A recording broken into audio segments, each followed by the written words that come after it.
Now the far side has already been tied off. What we're going to tie on the near side is what's called a wireman's knot. You're going to make 3 loops, like such. You should have 3 parts on top. One side going to the far side, one side going to the near side, and then one from your loops, and you're going to have 2 loops on the bottom. Now you got, on your wireman's knot, you got the toe, you got the middle, and you got the heel. The middle is what you're always going to be moving, and every time you move it, the new middle is what you're going to work from. So what it is it's 1, 2, 3, 4 is what it is. Heel toe is what a lot of people say. So you take the middle rope, you go to the heel.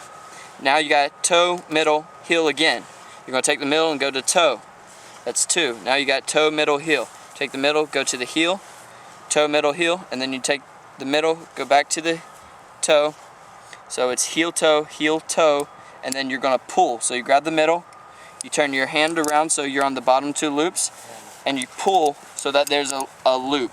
Now, take note of this real fast. Goes here. The hammer is going to go where your bottom hand is in this bigger loop here.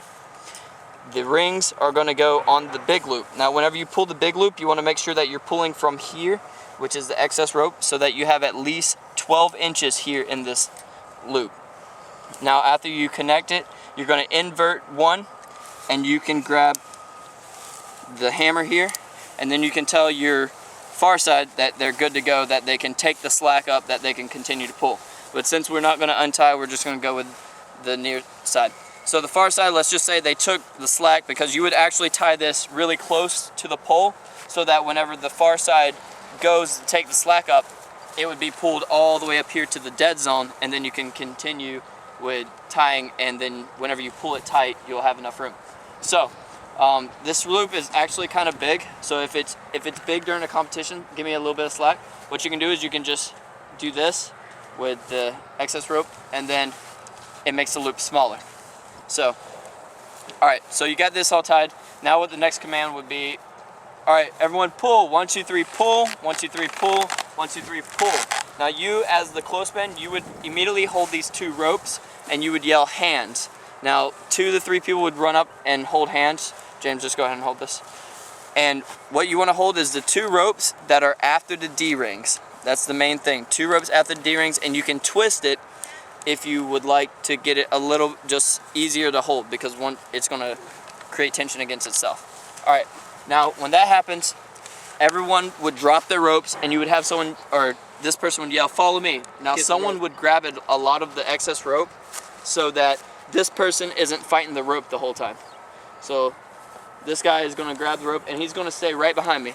Now you want to take this rope, and you want to start on top of your rope, because as you're going around, you're going to go under this rope, and what it would cause is a bite on this side. Go ahead and show this. So you would cause a bite on this side. This is going to make the rope where it doesn't slip. So you go around 1 full rotation, and then half of a rotation. You got it. You're still keeping it tight the whole time. You're going to pull your right hand as far out as you can.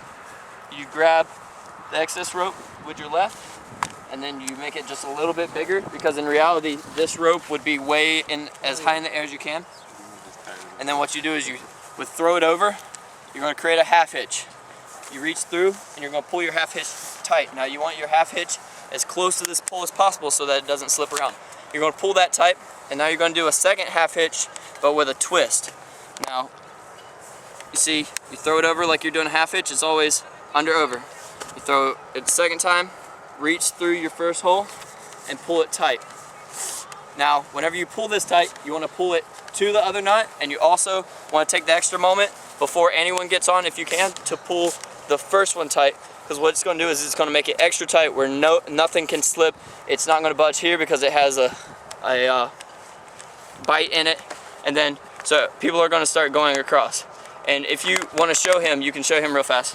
There was only 2 of us really pulling, and that's how tight the rope is, simply because we just went through it slow. We made sure it was tight, and he's able to hold all of his weight on it. You can actually put 2 to 3 people on this rope as it is right now. Now, let's say he's the last person, he gets off. So you want to undo it. When the last person's crossing, you would just yell out, last person! And then the person on the far side would yell, off. Okay, as the last person's crossing, you can give yourself a little slack here to deal with, and then, but you can't undo this unless the person's off. So when it yells off, you just pull this out real fast. Now it's all looped up here, and you would think that you have to unravel it, but you don't. You just grab the first part that you worked with, and you just pull it tight, or pull it, and everything comes undone. Now it should fall down. If it doesn't, just help it down with a little push. Grab your D-rings, because you got that excess there. It's going to be pretty loose to deal with. You just unhook from both.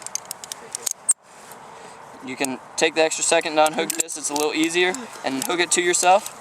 Or something else that you could always do is, it's hooked on the both. One's inverted, which is normally the problem. You can just put it where they're both the same way and unhook them both from the trailing end, and then hook them to you. And then when you go to run, all this would unravel and fall at you. So, you can stop it.